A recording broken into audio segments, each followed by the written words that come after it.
Well, welcome back to the fourth in our series on the change from version 8 to version 9 of the Australian curriculum and how that affects digital technologies learning area. I'm pleased to welcome back again Bruce and Paula. And if you want to know more about us and who we are, you can refer to the first in this series of webinar recordings where we introduce ourselves. And we also introduced the Australian Curriculum version 9 website and show a little bit about how to navigate it and to find the Digitech resources there and the scope and sequence. So this fourth one, the final one about Digitech, we've called it Creating Solutions. This includes all the content descriptors that related to that process of creating a digital solution. I'll just note again that if you're interested in the digital literacy general capability, which is formerly called ICT, then that's going to be a separate webinar at the end of this sequence. So that will be an hour-long webinar that comes up soon. And as we go in, as Bruce has been introducing each one, there are some general changes which are discussed a little bit more again in that very first webinar in the series, general changes to the curriculum and especially things that affect teaching of Digitech. But I'll hand over to Bruce now to look at the core concepts and then dive into this area. Thanks, Bruce. Yeah, thanks, Nathan. And this time round, the learning area concepts that we're looking at are really it's everything. I mean, I've highlighted a few there. Interactions, impact, all the thinkings, project management, enterprise skills. But when we're looking at putting a solution together, whilst we'll use different aspects of various things from an organizational perspective in digital technologies, we're really looking at abstraction, which will reveal itself at different stages of the process, depending on what we're looking at from a design and requirements and implementation perspective. But it's really those three, that understanding the problem, working out how to design a solution to that problem, and then actually building your solution that really stand out in terms of the concepts covered by this creating solutions process.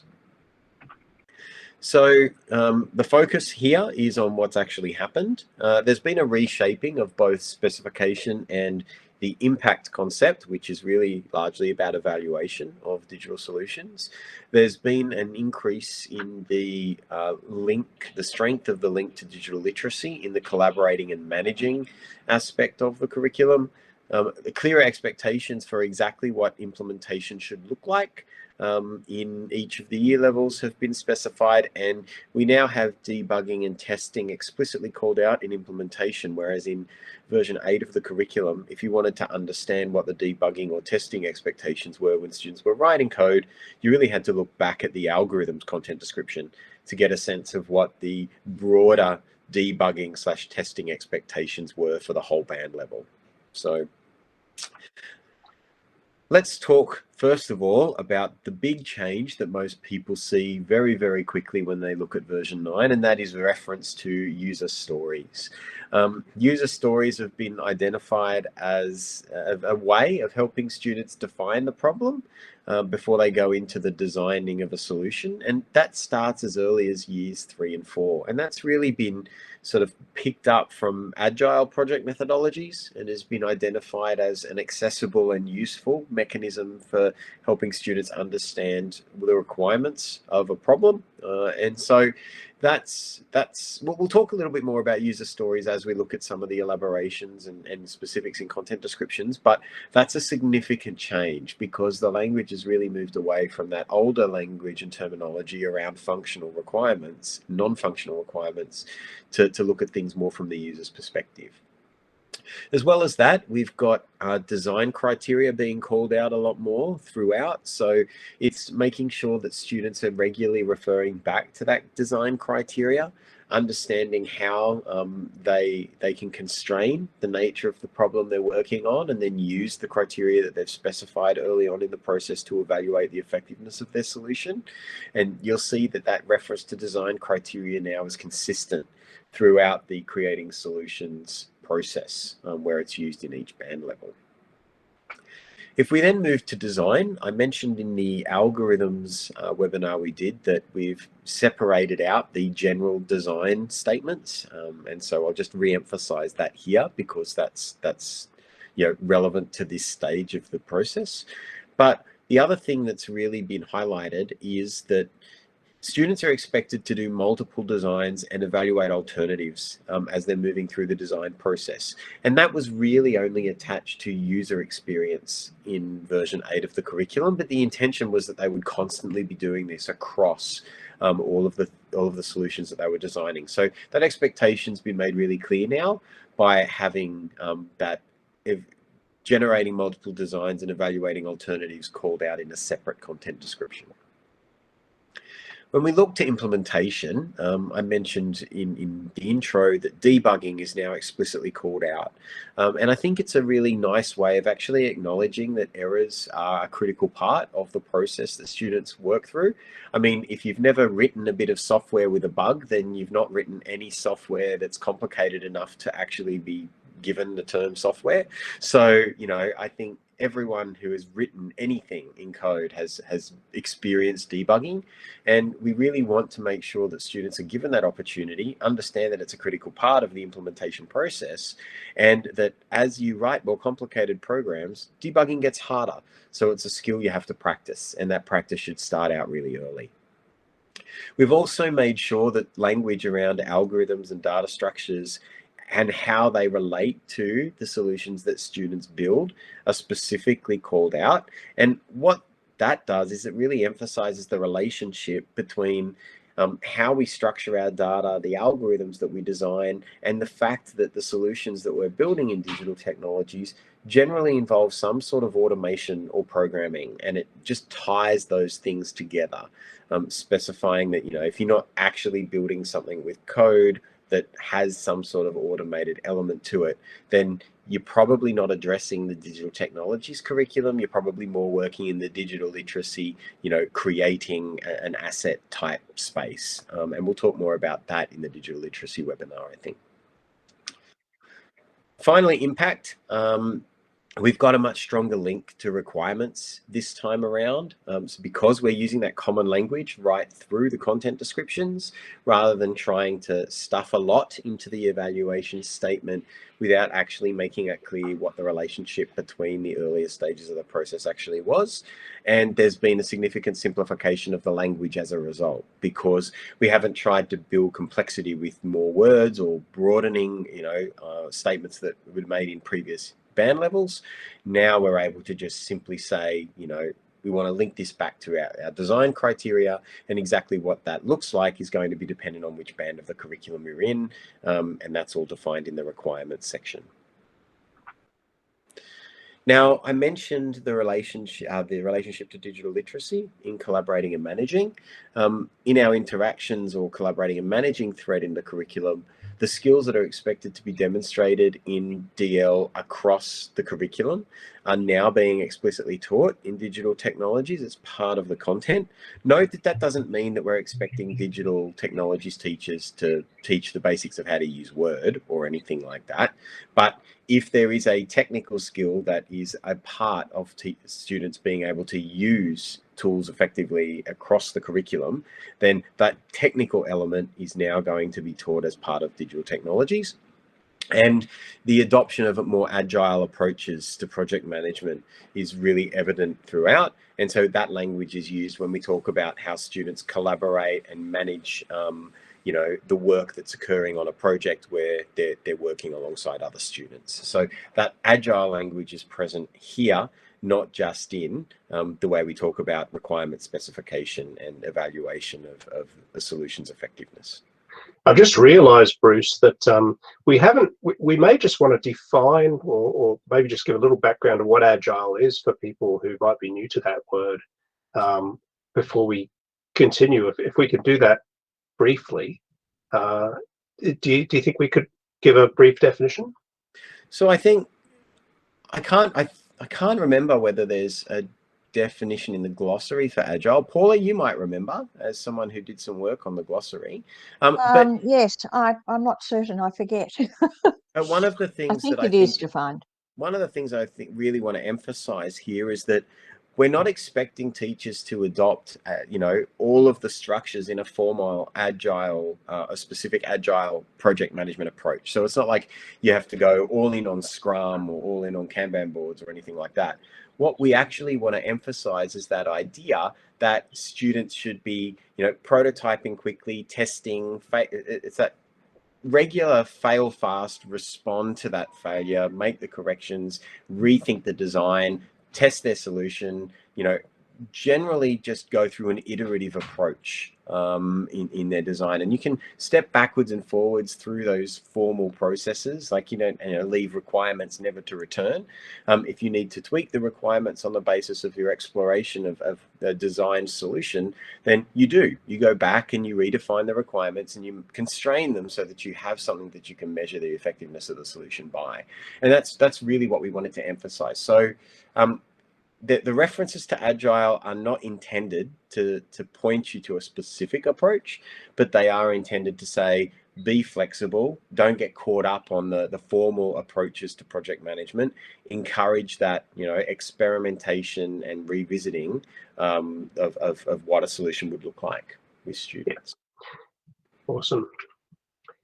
Okay. So this is going into the content, some of the content descriptors in a bit more detail. Yeah, and this is just a selection. Feel free to dive into them at your leisure later on. We're going to have a look at how some of these have changed. So year 5 and 6, when we looked at how we specified what a problem looked like, you can see here the language of, in terms of data and functional requirements, drawing on previously solved problems was the old language. In the new language, we've gone with defined problems with given or co-developed design criteria, and by creating user stories. And so what we mean here is that the problems that students should be actually defining before they then go and come up with a solution should be something that could be defined by the teacher in advance. That's the given example. Or if they're co-developed with the students, the teacher might provide some sort of prompting or stimulus and then facilitate a discussion with students to narrow that down. And once you do that, you can start actually using user stories to define what the problem you're trying to solve is from the point of view of the people who will ultimately be using your solution. And if we have a look at the elaborations for this content description, I think that does a really good example of calling out how you might structure something like a user story. So the example given at the top there would be you give a newspaper article as stimulus to students, and you ask them to define the problem that might be associated with that. And the example given here is a family, the persona involved, in a bushfire or flood-prone environment. So that's the situation they're in, needs a way to ensure they are prepared in case of an emergency. So if you use that kind of structure, you can actually think about what all of the users that are involved in the solution that you're trying to build and the problem that you're trying to define are, and you can think about that problem, I guess, empathize with their position. If you think about it in design thinking terms, right? Empathize with their position so that the solution you design is actually addressing their need and not a need that you may have come up with yourself without thinking about that context. And that structure is nice and simple. It's something you can do with year 3 and 4, and it's something that works very, very well when you move up to year 9 and 10. And it's the level of abstraction and specificity in your user story that is going to ultimately determine, and the number of user stories that you put together, that is ultimately going to determine the complexity of the project. Yeah, I just realized too that a lot of schools really do, they favor that sort of Stanford D design model that has empathize at the beginning, and I think it ties in very well with that. I think also, just on a very basic level, the functional and non-functional really answered the question what. The user story has a focus on why. Why does the user want this as well? And I think if you, even in a simple thing, what and why, then you do that empathizing and the focus is on the user. Mm. Yeah. And that's really the reason for the change. It wasn't because we didn't feel like the functional, non-functional requirements language didn't specify the expectation, but this really does shift the focus. And I think it also makes the problems a little bit more relatable for students, especially if they're trying to contextualize them around something that they understand or something that they're passionate about. This is an example of the design stuff being separated out. So you can see here the generating, evaluating, and communicating alternative designs in the old curriculum reads like it's associated with the user experience and nothing else. By extracting them out and doing them separately, we can now talk about the user experience as being one of the goals, design the user experience, and that generate, modify, communicate, and evaluate, applying not only to your design of the user experience, but the design to every other aspect of the project as well. And I remember we covered this splitting in one of our previous webinars, didn't we, in the series? We did. So, you know, we've got an elaboration expansion here, but I think for the purposes of this one, it's fine for us to sort of skip over that. Really, though, the elaborations give you some examples of the types of ways that you might have students express their ideas and communicate their designs as well. So when we look to implementation, the old version of the curriculum in year 7 and 8 said implement and modify programs with user interfaces involving branching, iteration, and functions in a general purpose programming language. You'll see that in the new version, we've removed the user interfaces aspect from here because it's now got its own user experience design content description. And we've now got implement, modify, and debug programs involving control structures. So the broader term for all of those other things, because they're all introduced previously in the curriculum, so the language is known by now, and functions in a general purpose programming language. So it's much tighter and it emphasizes that debugging process much, much more. If we look at what that actually looks like from an elaborations perspective, there are references to some of the general purpose languages that you could use, which I think is going to help teachers understand exactly what we mean by control structures and general purpose languages. You can see here there's an emphasis on actually modifying the code of existing programs and thinking about how that could change the functionality. So that idea of sort of using an existing template and adjusting it to some other need or improving its capabilities based on some new information you may have discovered. And then finally, exactly what we mean by a function and the degree of complexity that we'd like to see students use when they build a function. So we don't just want a function that effectively prints a statement of the screen. We want it to receive some kind of argument and then output something on the basis of that argument, changing the way that algorithm associated with the function operates. Yeah. If we look at year 3 and 4, and we look at the impact side of things, we did say explain how student solutions and existing information systems meet common personal, school, or community needs. It's a bit of a mouthful. It's not particularly complex, but the way that it's presented is quite complex to parse. If you look at the new content description, discuss how existing and student solutions satisfy design criteria and user stories, you can see there's now a really, really tight relationship back to the requirement specification that's been done at this year level. So there's no question now about whether the personal, school, or community needs were actually incorporated into the requirement specification, which wasn't clear in the old version.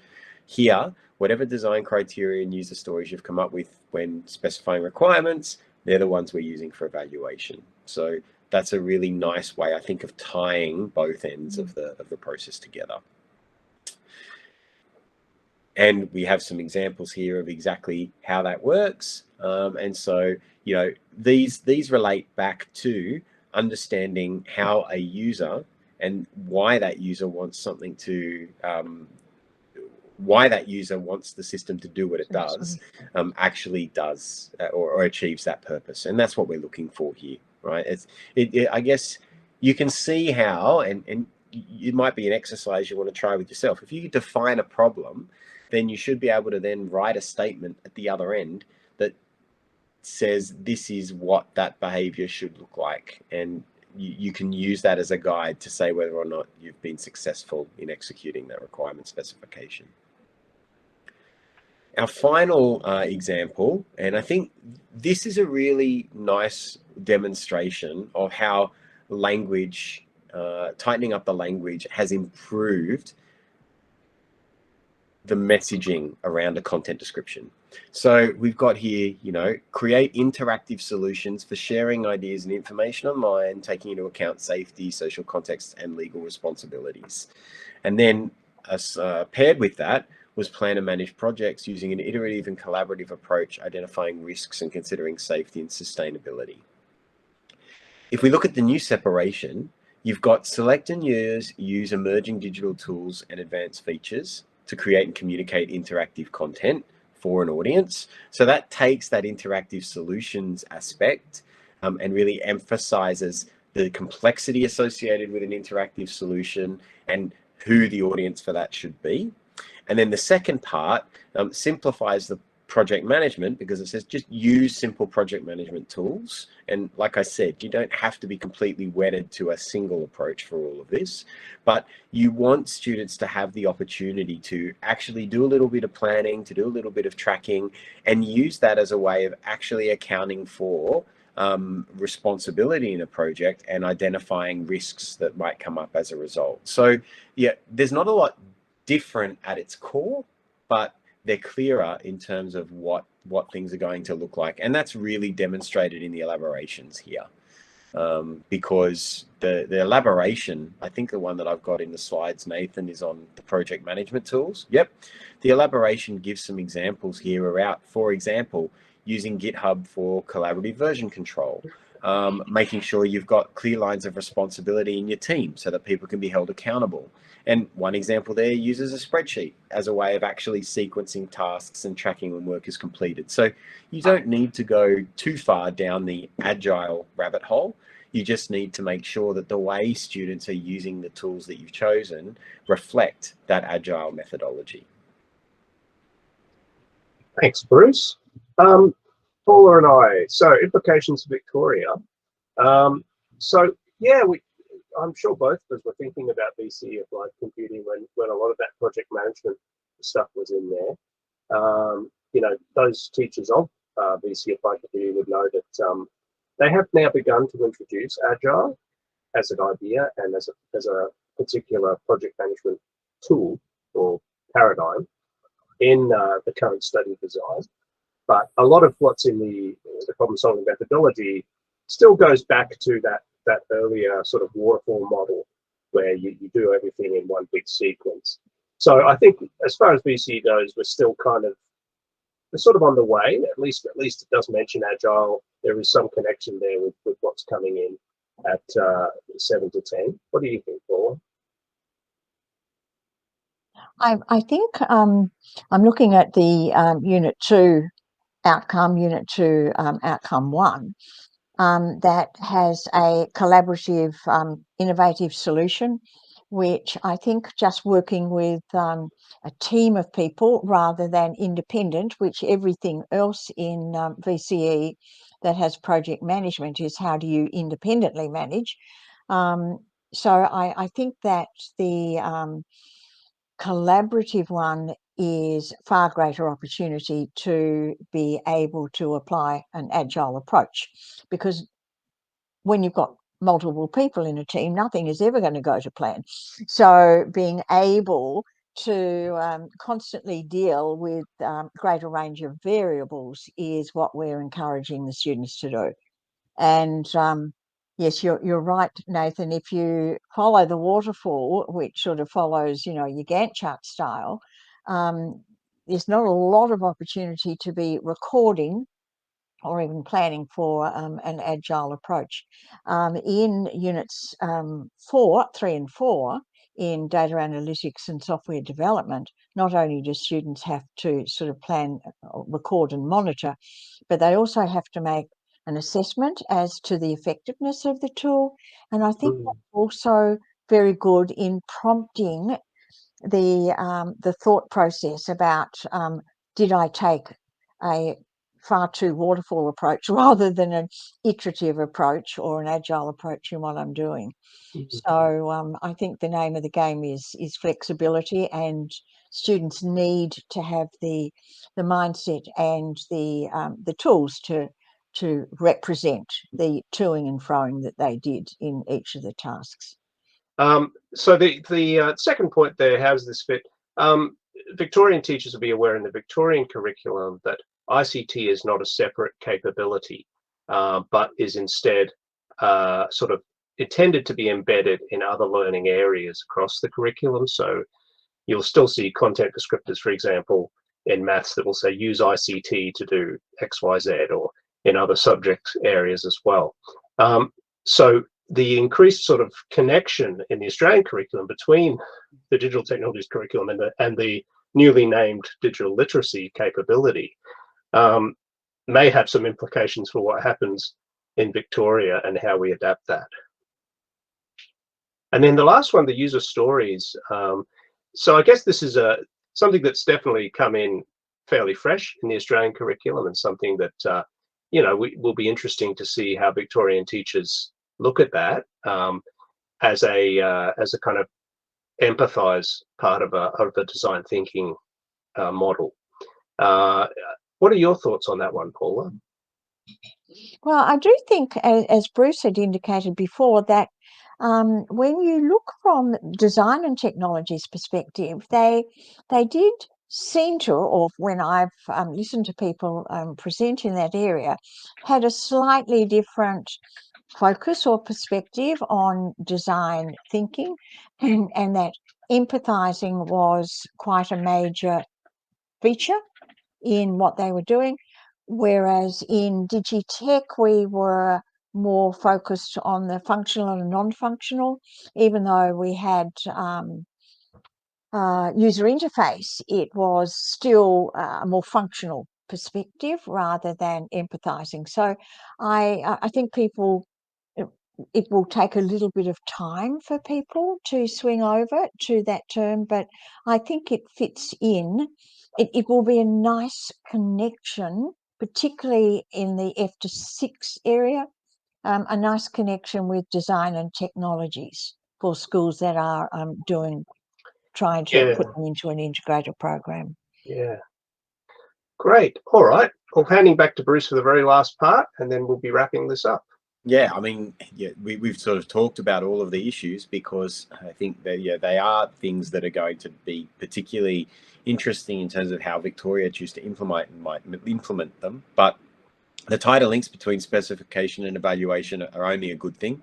And by pulling out the design statement separately, I think what we've done is actually ensure that teachers know that the design element is something that can be applied at multiple stages in the process. It's not something that you only do at one point, such as when you're coming up with the user interface, or if you're coming up with the algorithm. I think it really does strengthen the role that design plays more broadly.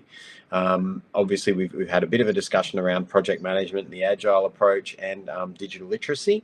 And I think, your little conversation there about what that looks like in Victoria and implications for Victoria, I think is going to be very, very interesting, because, we know that it's an area that a lot of schools are still struggling with, not just in Victoria, but right across the country. And so the fact that there are likely to be different approaches, I think, will be really interesting to see, which ones are effective, where it lands, and whether or not this change in digital technologies has an impact on that.